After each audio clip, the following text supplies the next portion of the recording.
Ladies and gentlemen, this is the main event of the evening. Hold one, Andre. You're not good at this. Get out. Let me tell you a personal story about Vince McMahon. You just made the list. Oh my God! Sorry, no speak English. Dummy. Goodbye and good night. Hold two, on bar. It's still real to me, damn it! Dummy. This is the worst town I've ever been in. Hold three, Lamas covered, three-handle family Gradunzel. Mamma mia! And now, Unchained.media presents the B Plus Podcast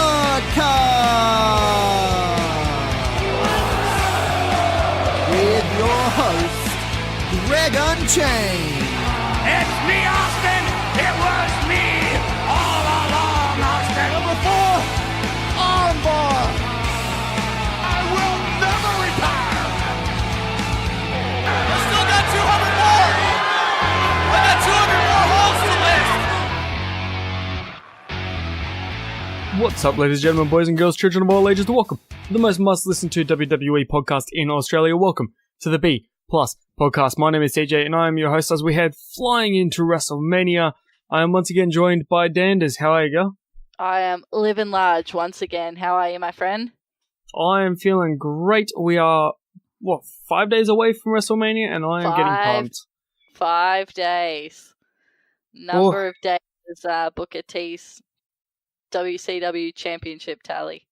That's exactly right. We're flying into it head first with what was actually pretty decent go-home shows. Yeah, look, I feel like Raw had its peaks and troughs. SmackDown was strong as always. Yep. Raw was definitely peaks and troughs.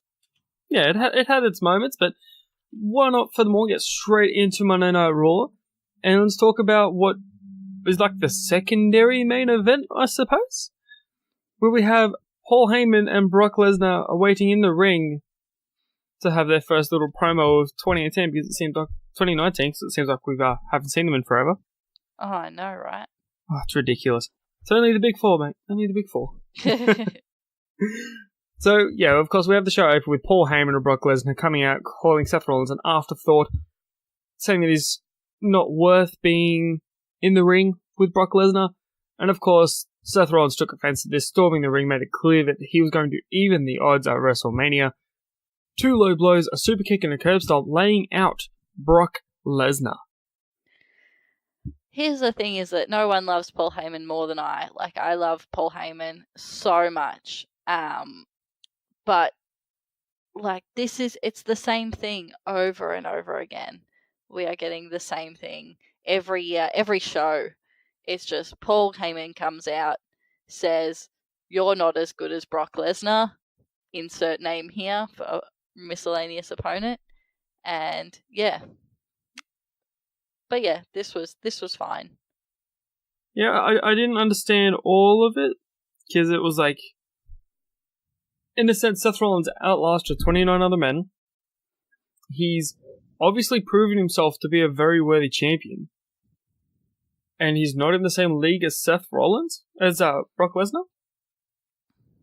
Yeah, look, there's not, you can't polish a turd, even with Paul Heyman's, like, mic skills. This was boring to me. I'm not excited for this match at all. Yeah, it was quite boring, but, however, we do have an official announcement at the start of Raw as well, by Stephanie McMahon saying that she will be entering the Raw Women's Main Event. I'm kidding. My God. I'm kidding. That was the worst April Fool's joke ever. As we called it, I am so excited that this is happening. The main event of WrestleMania will officially be a winner takes all match. Not psyched for that, to be honest. I actually am. I think that it's a little bit of it's a step backwards. I feel like are they going to be unifying the belts? Like I don't. Or could we see the men defend them like twice a week or something? I was going to save this for our prediction show, but I think we're getting Ronnie 2 belts. As soon as they announced it, I was like, this is a way to make sure that Ronda has the SmackDown belt as well. Closing Mania with Ronda Rousey having both belts. Because closing with Becky Lynch holding both belts would be awesome for majority of WWE fans who love Becky Lynch. But Ronda Rousey holding both belts that's news headlines. Like, people who aren't wrestling fans don't know who Becky Lynch is. Everyone knows who Ronda Rousey is. Yeah, that's true. I'm worried that that's where this is going. Could be a very good PR stuff from WWE. Yeah. But could you imagine the backlash, though? Holy moly. Yeah. However, that was probably the biggest news coming out of Monday Night Raw. We got our first match itself was very interesting. So it was the Boss and Hug Connection, the current women's tag team champions, teaming with Natalya and Beth Phoenix, who enters the Monday Night Raw ring for the first time in 7 years, versus the Iconics, Nia Jax, and Tamina Snuka. Sorry, Tamina. Yeah, I really like this. I like, obviously, in terms of like match quality, it's no 5-star. Like, it was pretty tame. Not a whole lot happened in the actual ring. But as far as story building, that spear by Beth Phoenix, my God. Oh, that hurt. That looked like it really hurt.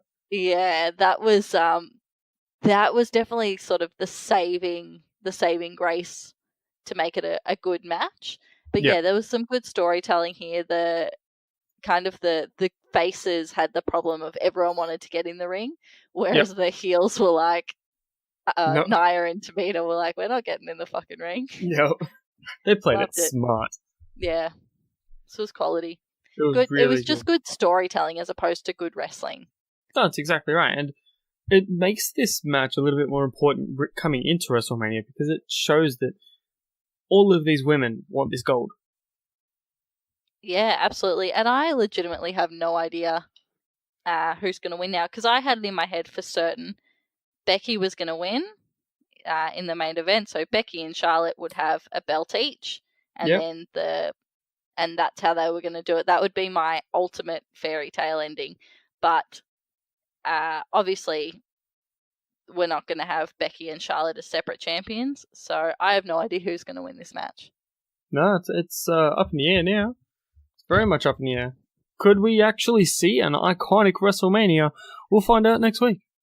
Yeah, here's the thing, is that I don't think that they're as beloved by the rest of the world as they are by us Australians. Like, when that was more on SmackDown, that like the crowd was giving them nothing. They weren't even booing them, and I was like, ooh, they're amazing. You guys don't understand because you're dumb. Gotta admit though, Billy Kay's voice just... it hurts. Oh, it's so cringy, but it's meant to be. Like, yeah. I'm actually making an alternate prediction here that Peyton Royce is going to be full blonde by WrestleMania. She's going to have some platinum hair.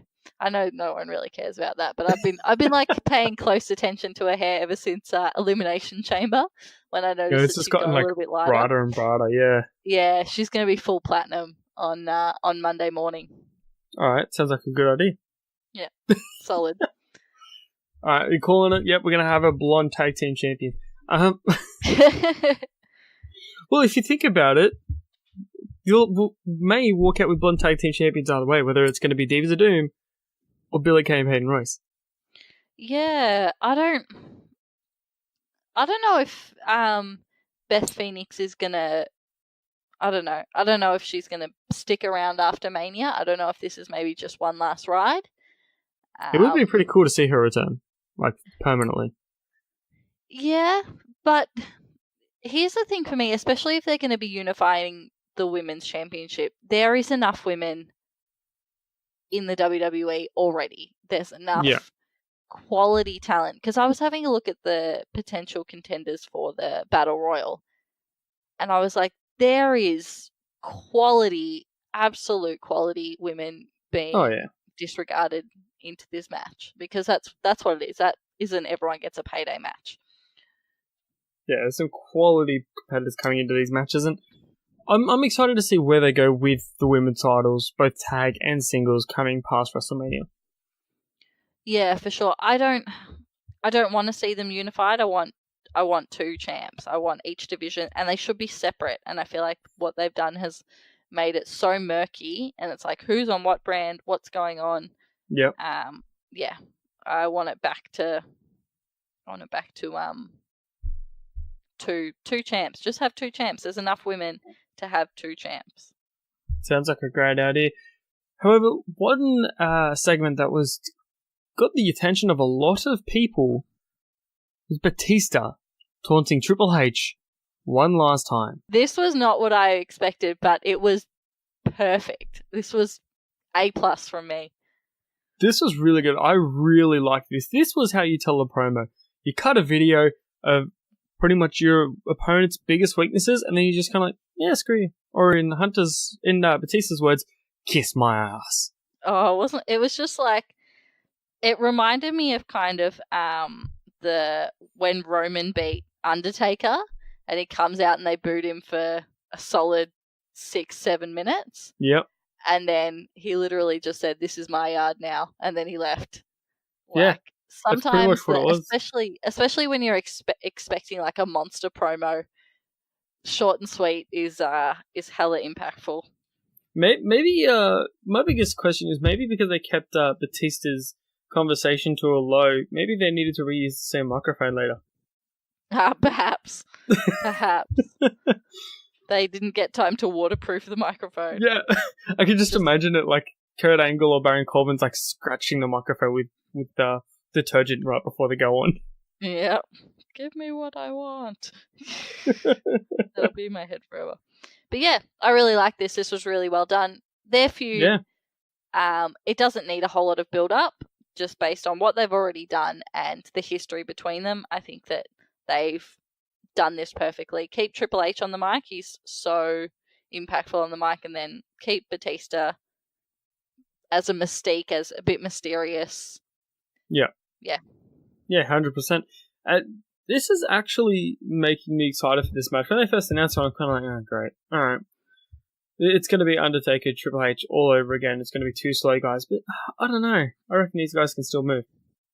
Who did Triple H have last year? Seth. Oh, right. No, that wasn't last year, was it? Was it? Time flies when you're having fun.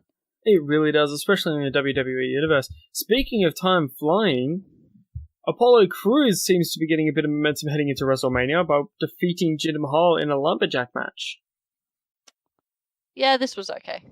Yeah, this was like one of those downsides of Monday Night Raw we're talking about, where it's kind of like, hey, here's a guy who's never received a push versus the guy who ruined his WWE Championship push.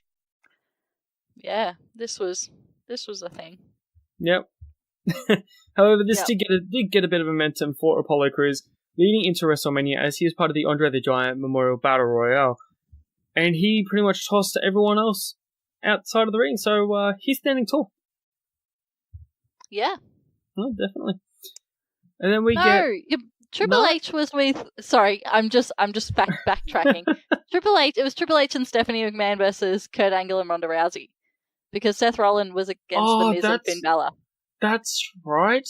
Yeah. My apologies. No, that's okay. I just knew because I watched like one of the 24 things, and he was talking about he was the Kingslayer and then he was the White Walker. That's last year he had right. But yeah, I don't know how I forgot that match. But yeah, I think just to backtrack on that just a little bit, because the point I wanted to make was we haven't seen Triple H against a good opponent, that's not the right word, like in a one-on-one, since that Seth Rollins match. Yeah. And so I think that we forget how good in the ring he still is, because lately we've just been seeing him against The Undertaker and against Kane. And yeah. Not great moments, I guess. No. So yeah, but back on, this was, sorry, as you were, this, that thing led into this led into what should have been Kurt Angle versus Rey Mysterio on SmackDown Live, where they played Kurt Angle's much-loved promo video, and holy hell, did my mascara run. Oh, I know. This was very emotional, which I didn't expect it to be. But then at the same time, Kurt Angle's Hall of Fame speech was so moving. Yeah. And I know it gets a bad rap, but his stuff around the 2001 Invasion angle was hilarious. I love when they bust that out when he's got the guitar and the cowboy hats. Yes. Yeah, that was beautiful. This was a really emotional. Yeah, it kind of does make me a little bit more emotional coming into his final match with WWE, and in general, as he's retiring at Mania. It's kind of surreal. When I grew up watching him, you grew up watching him, pretty much everyone in this generation has grown up watching Kurt Angle defy all odds, become a multiple champion. He has created our own path, whether it be in WWE, TNA, Impact, whether it be in the Indies or professional wrestling in the Olympics. He has solidified himself everywhere, and he's walking away from it all. The part that I loved about this, that now that I have sort of in hindsight a bit of an appreciation for his character work as well as his in-ring style, is that he's the first person I can remember who was like Mr. USA, comes out in the red, white, and blue, but was a bad guy. Yep. Like the all-American guy, but as a heel character. Like that was so unheard of, at least as far as I know. That was, that's, I guess, when you sort of knew that he was going to be something different. He was going to be unlike anything we'd ever seen. Yeah, that was pretty much when he could get heat for wearing a US flag. That's when you know you're going to be good. Yeah, absolutely. But this segment was, of course, touching. However, Baron Corbin comes out to interrupt, saying that he's going to lay waste to Kurt Angle at WrestleMania. It's going to be absolutely pointless for Kurt Angle to even show up at WrestleMania. And Enter Rey Mysterio comes to the save, and eventually we get a match later on Raw.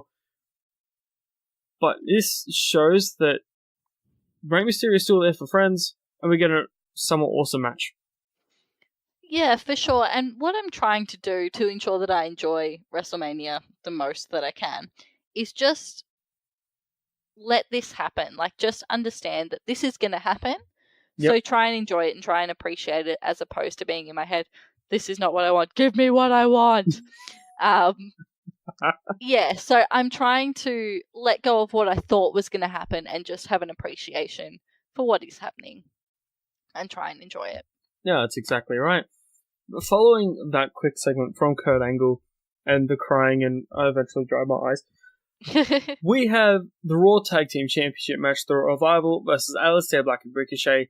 Dash and Dawson, of course, retaining via countout.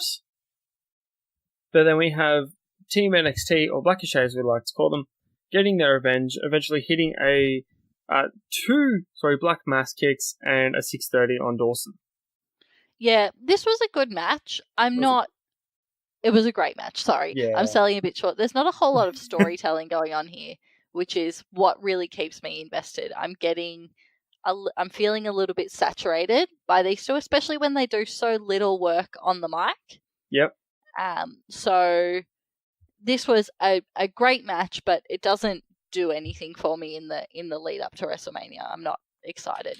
What's got me, though, is, which we'll find out some news later when we talk about SmackDown, but as it currently stands, the Revival does not have a match at WrestleMania. WWE have... No. I thought they were going... No, they're in the 4-way. Are they? Yeah, there's the 4-way, because it's like they could be the double champs. Those are the potential... It's them... what's the name booked it? Alexa Bliss comes out and books it. No, but that wasn't part of... No, that was Aleister Black and Ricochet. I'm talking the Revival. Oh, the Revival. My apologies, sorry. No, they don't have a match. So, it's really strange. I mean, WWE have fought so hard to keep these guys from being released heading over to All Elite Wrestling. They've handed them the belts, but now they don't even have a match at WrestleMania. Are they in the Battle Royal? Not from what I can see. Huh. How bizarre. It is very strange. It is very strange. But then following up, we get what I personally think was my highlight of my week. We get Ronda Rousey, Becky Lynch, and Charlotte Flair versus the Riot Squad. This was actually a pretty fun match, considering the Riot Squad had Flair's number, Rousey's number, and Lynch. Like, they had it. However, until Rousey hit the ring, made a blind tag, and make Liv Morgan tap out in seconds, and then just immediately go after Charlotte Flair. I reckon it was second. She barely hit the mat when Liv was tapping. I was like, justice for Liv Morgan. This look, once it left the ring, in my head, I was like, this is going on way too long. But then it got backstage. And this whole thing to me is like when the storytelling and the physical side of wrestling in a build-up sense, not in an actual match, is just perfect, because this was violent but still hilarious. Like, there were so many moments where I was just the part where Rousey and Becky are in the back seat, they realize they're both in the same car, and they just start kicking each other. It was really aggressive, but also like humorous. And it was just, watching this, I was like, this is so enjoyable. This is what I'm meant to be feeling. This is enjoyment, as opposed to like wondering how they're doing it and wondering where they're going with it. I was just enjoying the moment. This was awesome. Oh, it was great. And I think the funniest moment was they went to open the car door, and then Rousey's foot just comes straight through the window at the guy. He jumps back like 6 feet. Yeah, that was amazing. And of course the gif heard around the world of Charlotte kneeing Ronda. That was a savage knee. Oh, that was a good knee though. Like, that was solid. It was quality, yeah, absolutely. And we get, of course, after that debauchery, they needed a filler, which is what we got. Heavy Machinery versus Bobby Roode and Chad Gable. Heavy Machinery getting the win. I'm pretty sure this still makes them undefeated on the main roster. Yeah, but what was this match doing on this show? What? Yeah, this was like a main event match. This didn't belong on Raw. No, this is, or like... No, not anywhere on, especially on the take-home Raw, and especially after what we just had. I don't understand why the women didn't close out the show. That didn't make any sense to me. I kept waiting for them to come back. Yeah, that 100% should have the women should have ended Monday Night Raw. Absolutely.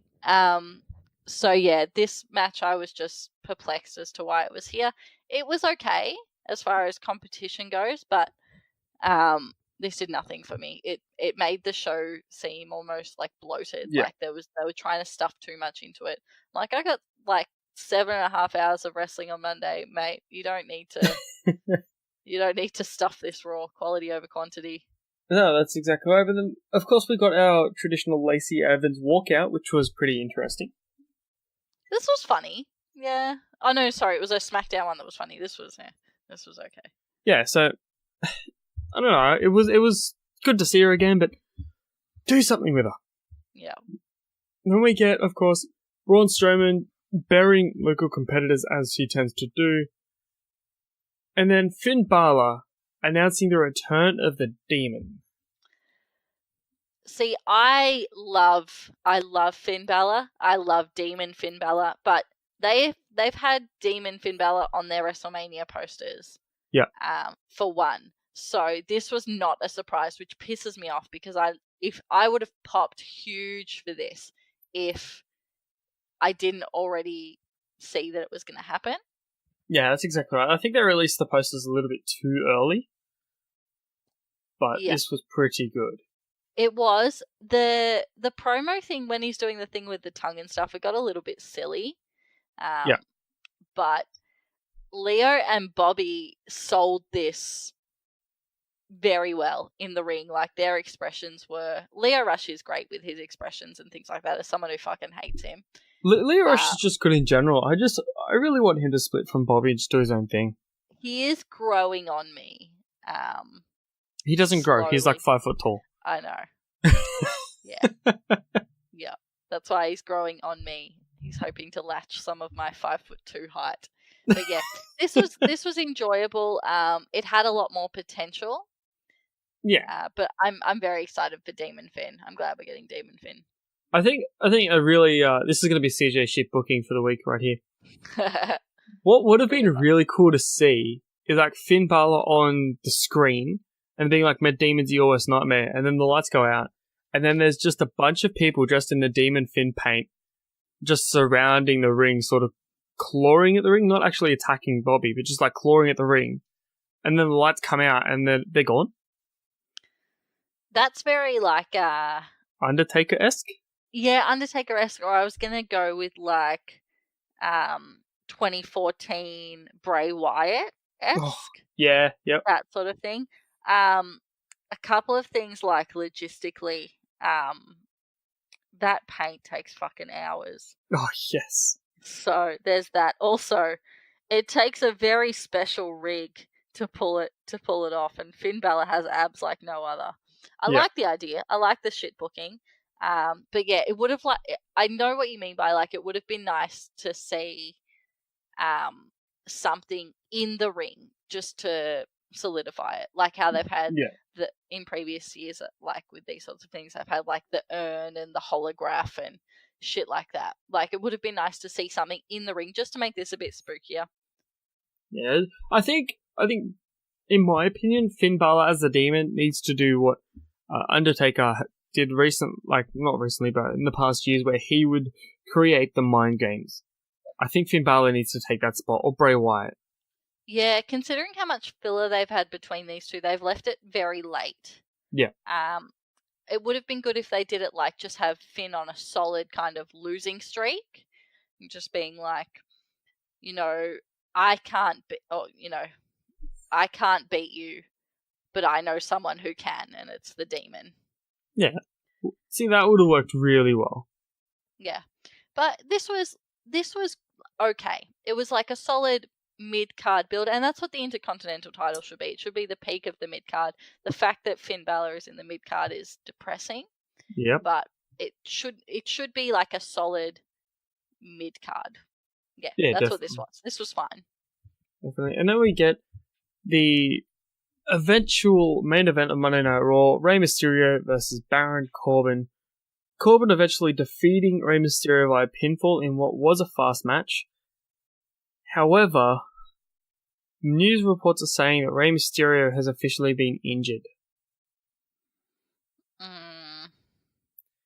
His WrestleMania match is now in the clouds. They don't know if it's going to keep going.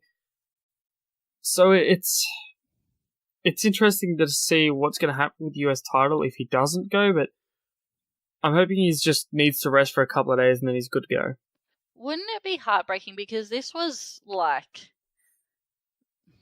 a cheeseburger, like a Macca's cheeseburger of a match. Like you eat it and it's fine, but it doesn't bring you like a whole lot of happiness or anything like that. This was a bizarre way to close out the show, and if Rey Mysterio has been injured by such a nothingness of a match, that's going to be absolutely heartbreaking. Oh, it really would be. But it was good to see, as the show closed, Kurt Angle got his one offense and his momentum heading into WrestleMania by putting Baron Corbin in the ankle lock.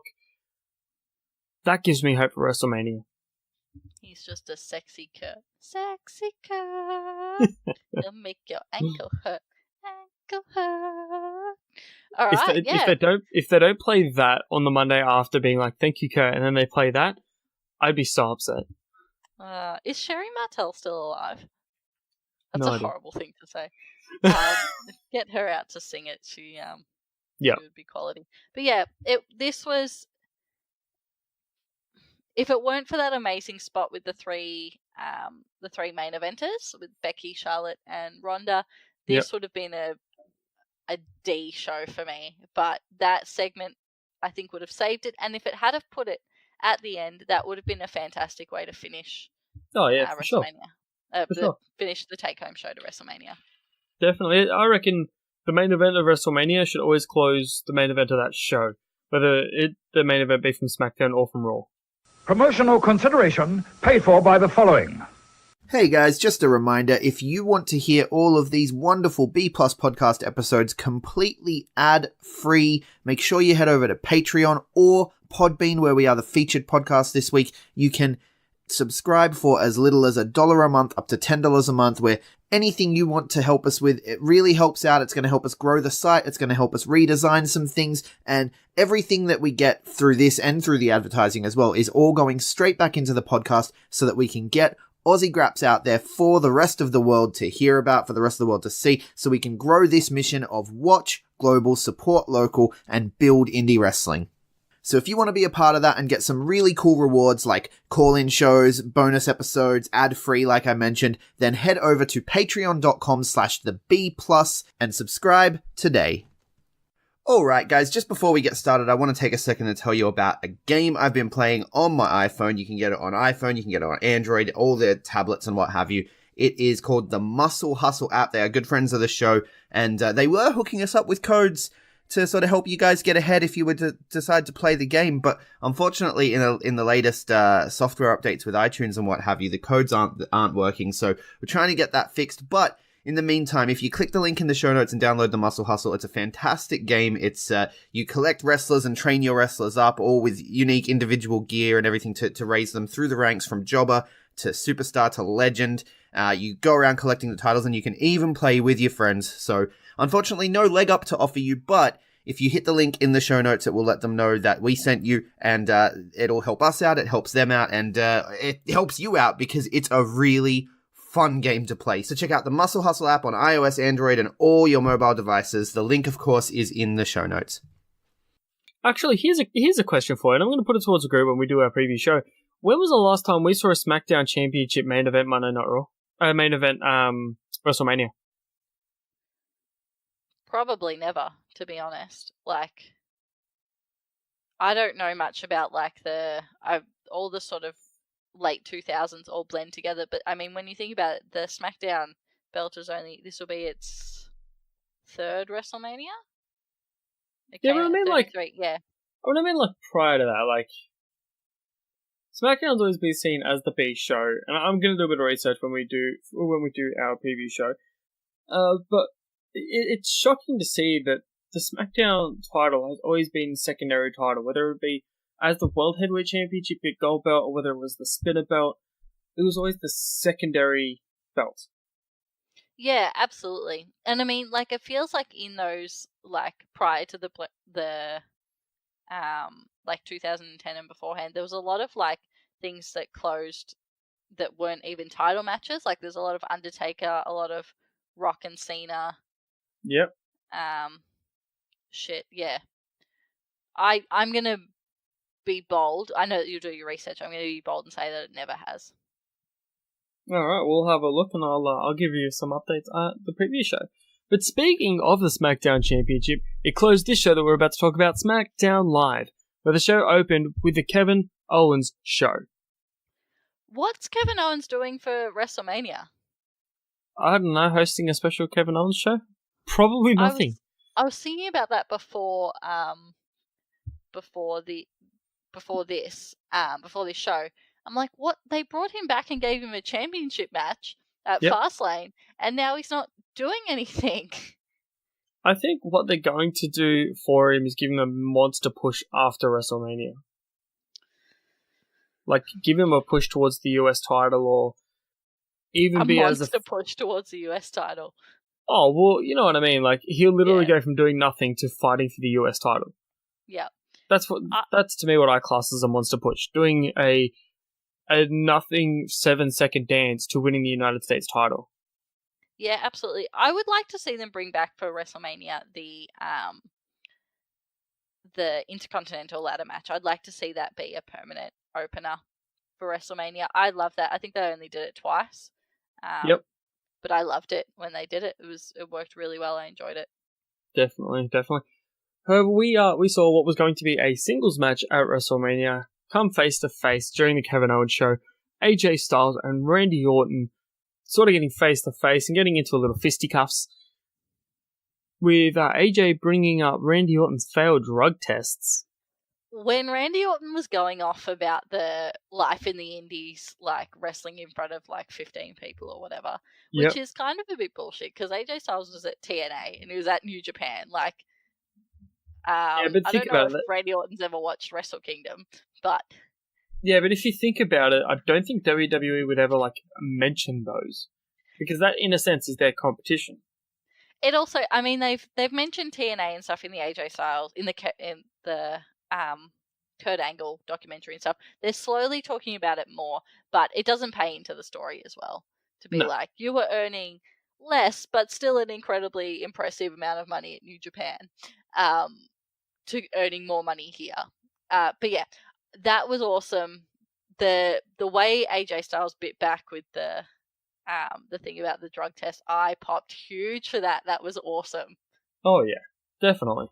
It was one of those moments where, because WWE doesn't talk about the drug tests or how people do with it and stuff like that, and to drop it in the middle of the ring on live TV, I watched the entire crowd sort of cover their mouths and go, "Oh my gosh!" Yeah, there was a lot of like, I don't know. There's that that Vine where the guys are battling, like having like a rap battle, and then one of the guys, all his friends, like, "Oh, Yes. oh no, you Yes. didn't." Yeah, that was my reaction. This was a great, to what's kind of a bit of a, there's no titles or anything on the line No. here.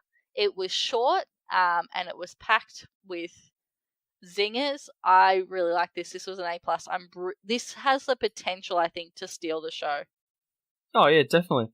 I mean, just like the match, I think it was WrestleMania 31. For me, the match that stole the show was Randy Orton and Seth Rollins. It's the same that WrestleMania that curb Seth stomp cashed in. into the RKO. Yeah. It's beautiful. I Poetry think- in motion.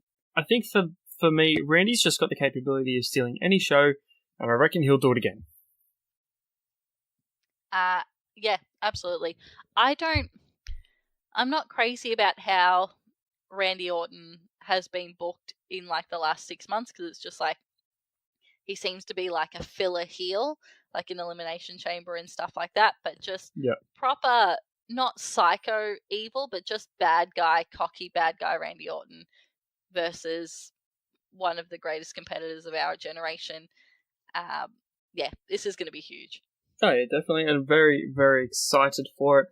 Next up, we get a 8-man tag, the Usos, who are the current SmackDown Live Tag Team Champions, versus Team NXT, Ricochet, Aleister Black, and Ricochet, versus Shinsuke Nakamura, Rusev, and The Bar, and Cesaro and Sheamus. I want to call him Sheamus. This was actually a decent match. It really was. It was really good. Which I don't know why I'm so surprised with, because all the competitors in this are awesome. Yeah. Shinsuke Nakamura's weird, like, Saturday Night Live Kane cosplay needs to go. For one, he's like Blue Brand. He should not be wearing like a bright red jumpsuit. That's the ugliest shit I've ever seen. Get someone in wardrobe, help Shinsuke. He looks ridiculous. Maybe he can't get out of it. Maybe that's why he's just stuck in it. He's committed to it, yeah. Yeah. Bless him. But of course, after a really, really good match, we have the host of WrestleMania, the gorgeous Alexa Bliss, appearing on SmackDown Live for the first time in yonks, and announcing that due to the fact that the Usos forfeited their match against the New Day, resulting in a win for Kofi, they must suffer repercussions, and they will be defending against The Bar, Shinsuke Nakamura, Rusev, and Aleister Black and Ricochet in a fatal 4-way match at WrestleMania. This was really well done. I like that she came out. She was chatty, but it wasn't lengthy. Yeah. It tied in last week, because it was very odd that, like, for the Usos to just not receive any repercussions for their actions. So this was great. The match was a good quality, and I feel like they tied it off really well. Then when they just all jump into the ring and just go at each other, this was done really well. I'm looking forward to this match. Yeah, I mean, from a match that none of us really expected, this was pretty good. And yes, as you mentioned earlier, Aleister Black and Ricochet do have the opportunity to become dual tag team champions, because they do also have a tag team match at NXT TakeOver. Yeah, I don't see them winning the take. I am all caught up on Takeover, so I know what's going on. I don't see them winning at Takeover. I see them potentially winning at WrestleMania, and then that will solidify their move to the main roster. Yeah, definitely. And That would be good. That will put them on. That will assign them to SmackDown. Even though I think they should go to Raw, I think Raw needs them more. Oh, I think SmackDown's where they need to be. I think SmackDown would have, yeah, true. But to be, I feel that SmackDown's got the better tag team division at the moment. Oh, no doubt, and that's why I think they need to go to Raw, because I think that they could help elevate the status of the Raw division. It's SmackDown. Raw has nothing, and SmackDown is solid enough. Yeah, right. Good point. I didn't think of that. Good point. Well, that was embarrassing for myself. No, that's fine. Like, they would have better matches on SmackDown, but they have the ability to carry a match, so I think that they need to go. Yeah, they need to be the strength in the weakness at the moment. Definitely. But I think that they're going to go to SmackDown anyway. I foresee them winning the belts and getting the call up. That'd be pretty fun. And then, of course, we get SmackDown to become iconic. I can't do it. That was well done. I liked it. Iconic. I was gonna try and do it in their voice, but I'd probably smash my voice box if I did that. Oh my god, aren't they fucking? I love these girls, but I can understand why people find them fucking annoying.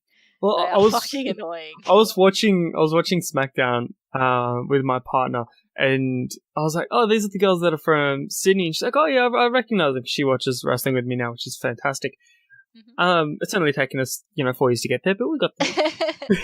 And then so I was like, "Oh, these are the girls from SmackDown. Like they're from Australia. They're really good." And then Billy Kay opened a voice, and all I got was, "I don't like them." Yeah.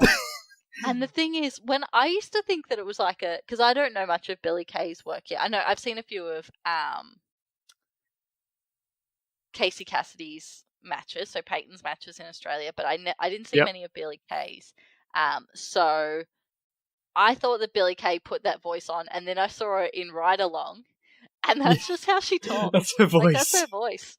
And look, to be fair, it probably doesn't sound as bad when you're around other Australians. It probably just sounds like generic Bogan. But yeah, what were you going to say? Sorry. You know who it reminds me of? The voice reminds me of Karen from Will and Grace. And she looks like a much more athletic version of Karen, I reckon, as well. Like the dark hair, dark features. Yep, I love it. Billy shall now be known as Hot Karen. All right, Hot Karen. We'll stick with that. So then, of course, they made SmackDown a bit more iconic, predicted that WrestleMania would become iconic, and it was a very brief promo from the Iconics, leading into a 3-on-1 handicap match, The Miz versus Sanity, which halfway through got made a Falls Count Anywhere by one and only best in the world, Shane McMahon. Yeah, I think for this match, the promo and the storytelling far outweighed the actual wrestling. I think the match itself was not very good. I feel like that Sanity are very much afterthoughts. They're kind of crash test dummies here. And yeah, but the storytelling, Miz's promo before the match was great. Heel Shane is fantastic as well. I really like it. So good A for storytelling, C to D for actual wrestling. Yeah, definitely. So it was it's a good lead into WrestleMania for Shane and Miz. But absolutely, I'm really excited for this match. To be fair, I know we touched on it last week, how well they've built it out of the Saudi shitstorm. Yep. But yeah, this seems to be the longest build. Yeah, this would be the longest storytelling of any of the matches on the card. Yeah, definitely. And then we get an awesome Becky Lynch promo. I'm so glad she came out and not the others, because that would have just made SmackDown horrible. Yeah, and also a bit of a saturation. For one, you don't kick police officers and then get out of prison. That doesn't happen. I'm sorry. But it's fake. It's alright. this was great. Like, it was really, I guess you got to see a little bit of a vulnerable side of Becky, talking about how far she's come and how I'm actually getting goosebumps talking about it. I've literally got goosebumps right now. And how, last year was the setup for Ronda and Charlotte to main event. It's like, until little old me came along and delivered the slap heard around the world. Yes. Yeah, this was great. I don't think she's going to win, which breaks my heart, but this was fantastic. Her 180 from last year to where she is now is such a credit to her character. Yeah, definitely. I just want to touch on the 360 moment that you just mentioned. I don't know if you've seen the news lately of Luke Harper. He's pretty much done a 360 in his year. I haven't seen what you're referring to. So Luke Harper last year was in the Andre the Giant Memorial Battle Royale. Mm-hmm. And then, sorry, it wasn't last year. It was a couple of years ago. He was in a Battle Royale at WrestleMania. And then prior to him being injured, he was entered in a WWE Championship match. He was almost in the WWE Championship match between Bray Wyatt and Randy Orton. He was an Intercontinental Champion. He had an amazing singles run and got injured, but he's back at step 1. He's one of many WWE superstars at the moment who have all started to announce their displeasement? Is that a word? Displeasure about where they're sitting on the roster at the moment. Which is interesting, isn't it? Because it's like, when I read that, I'm like, how are they allowed to say that? Like, yeah, because it seems like they shouldn't be allowed to say that, but maybe they do have a little bit of, yeah. I feel like he has so much potential, but it's just the way, it's not even like how stacked the roster is, because the roster is stacked, but there's, on the main 2 shows, there's 5 hours, or what, take away ads, there's 4 hours of programming. That is enough. Yeah. That more people should be getting time. He has a right to be frustrated. He has a right to look elsewhere. Whether he does or not, who knows? Well, we'll see how it goes. But I just wanted to bring that up because it was really strange. Yeah, he's done a 360 when there are so many other people that have just come in getting amazing shots. But yeah. I suppose it's time will tell, I guess. And then we get the biggest mixed tag team match in history that ended in a no contest. When they brought this out, I was like, what the fuck is this? What the fuck is this? How is that? Like, what are they doing? But this was fun. This was enjoyable. There wasn't, again, not a whole lot of creativity, I guess, or whatever, like in the ring, but it was enjoyable, and this got me a bit pumped for, I got us a chance to see the people who are going to be in the Battle Royal and stuff like that. Why the Hardy Boys are not in the Fatal 4-Way is frustrating. That's a joke. Yeah, but this was really fun. I really liked this, and this was another example of, like, wrestling should be fun. Yeah. That's exactly right. 100% agree with you. Wrestling should be fun, and it seemed fun in this, to be honest. Yeah. And of course, it all ended as all of the superstars, who I don't want to list them all, but the notable ones were the Club, the Hardy Boys, Carmella, R-Truth, EC3, Heavy Machinery. They all fought it out, and eventually it ended with Asuka dumping Jeff Hardy over the top rope to stand tall and do a little dance in the ring, gaining momentum into WrestleMania. Yeah, this was fun. Could they be handing Asuka not the Memorial Battle Royale, but the Ninth Wonder Women's Battle Royale? The Ninth Wonder Battle Royale. I think it's going to be Lacey Evans. I think that's where they're going with that. I think that she's going to maybe not be in the match, and then she's going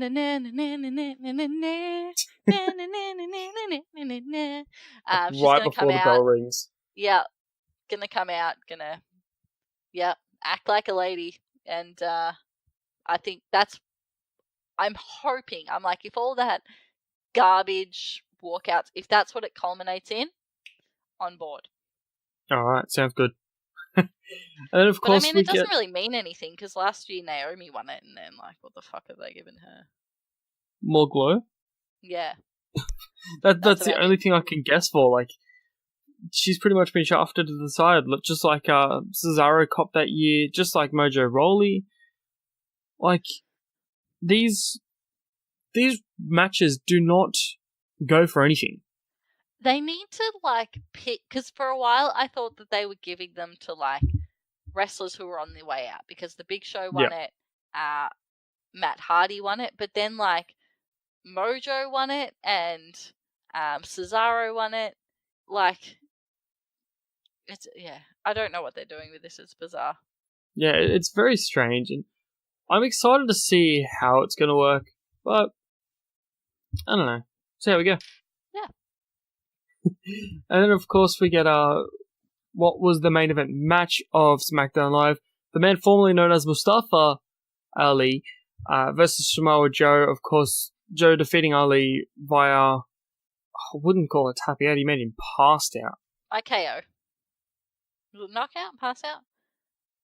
What do they call that when you... TK. Yeah. TK. Yeah, total knockout. Yeah. But yeah, of course, Joe defeating Ali, giving him some momentum heading into his potential WrestleMania match against Rey Mysterio. I'm saying potential because he's injured, so we're not sure what's going on. Yeah. If Ray can't perform, I hope that it's Ali who comes out and maybe does a bit of a 180. That would be fun. This was really good. I didn't like that it was Ali that had to get the squash here because I feel like he's better than that, and I hope we don't see him lose too much momentum. But this was a perfect way to just put Joe over, make Joe look monster heel strong. Oh yeah, definitely. Yep. Definitely. And then of course we get the segment of the night for SmackDown, the WWE Championship contract signing between Kofi Kingston and Daniel Bryan. This was perfect. This is how you close a show going into a major pay-per-view. This had so much tension, and also I really appreciated the side that we got to see against Kofi Kingston because so much he has been Mr. Positivity, power of positivity is like, I'm just going to fight and give it my best. I've waited so long for this. This is all I've ever wanted. And when he started getting angry at Daniel Bryan, when he said things like, you won a championship within two years. You don't know what it's like to be me. You've never been me. I've never been you. I deserve this. Like it was like, it wasn't like aggressive, but it was, what did you say? Sorry? Yeah, it was coming from the heart. It wasn't Absolutely. so much I'm saying this because I need to. I'm saying it because I want to.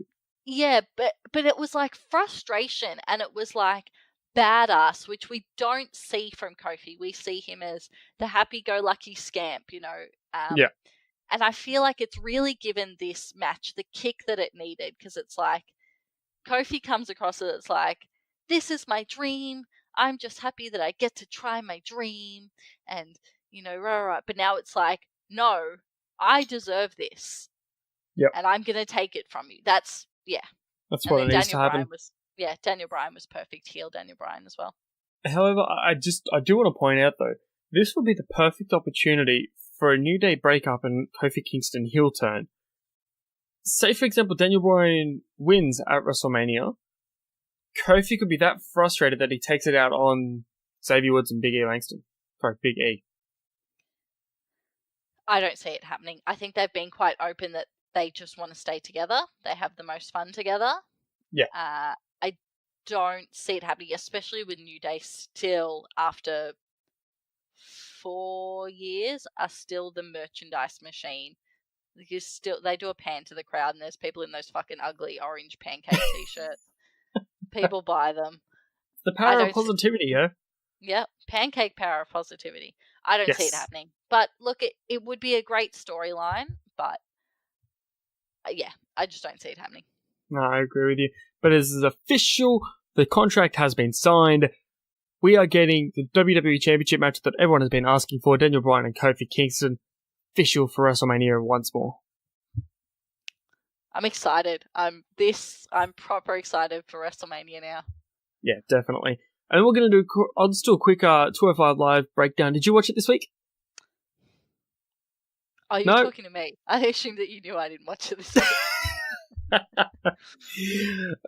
That's alright, because we got the final lead into WrestleMania.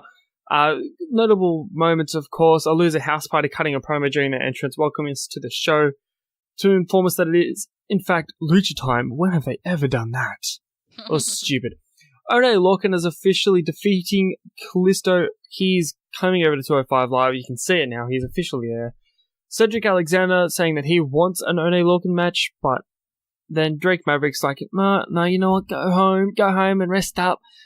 And then, of course, Cedric, being Drake's bitch by the sounds of it, just kind of walks off. He's like, yeah, alright. It was the weirdest thing I've ever seen. Tony Nese being interviewed backstage saying that there's no pressure on him because nobody expects him to win. Buddy Murphy blindsides him and beats the hell out of him. Tearing these guys apart was difficult for everyone. And eventually, Nese rams Buddy Murphy into the LED boards and kneeing his face off. This is going to be one hell of a match. And by the sounds of it, he's going to be on the main show for WrestleMania, which is a first and is fantastic. And of course, the final match with Akira Tozawa defeating Mike Kanellis via pinfall.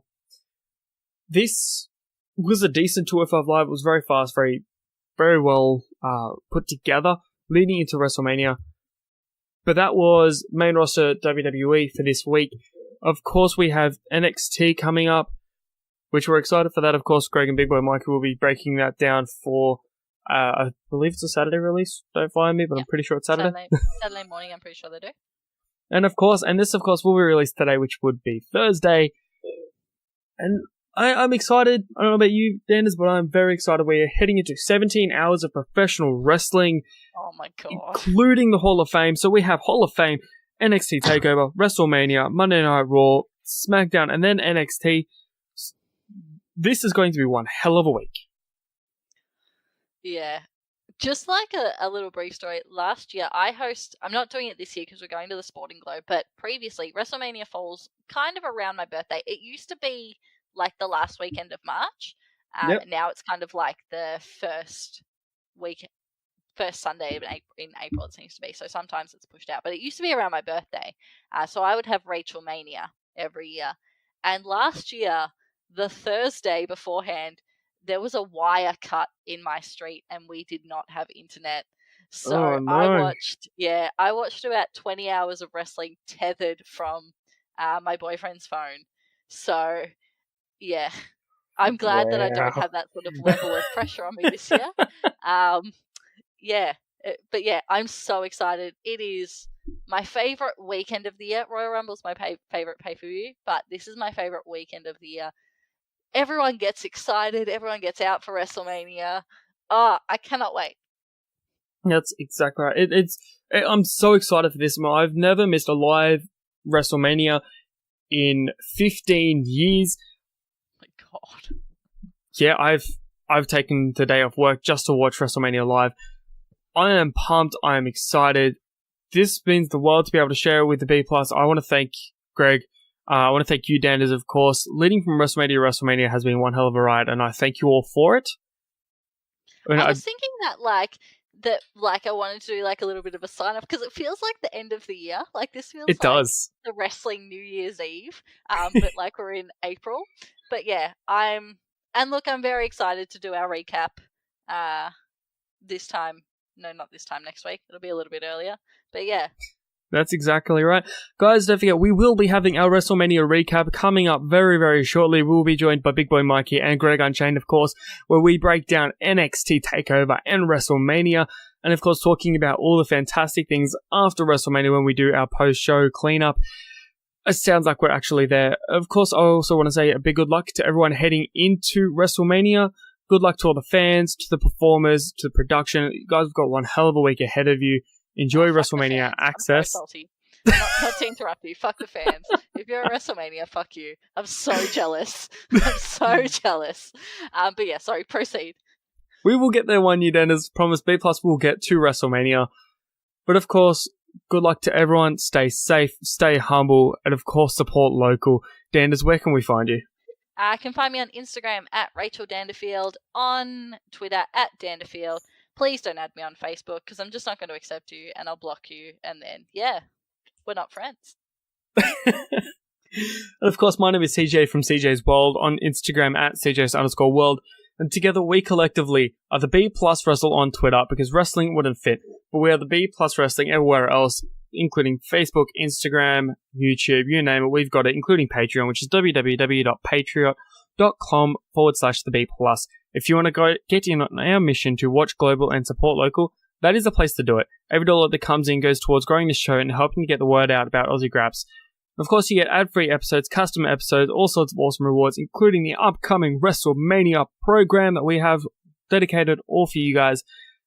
If you feel, leave us a 5-star review. And as always, thank you for listening and good luck at Wrestlemania. Hold one.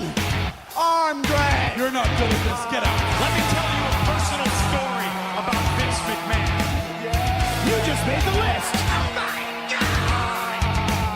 Sorry, no speak English. Dummy. Goodbye and good night. Hold two. Arm bar. This is the worst town I've ever been in. It's still real to me, damn it. Dummy. Hold three. The moss covered. Three-handle family grungle.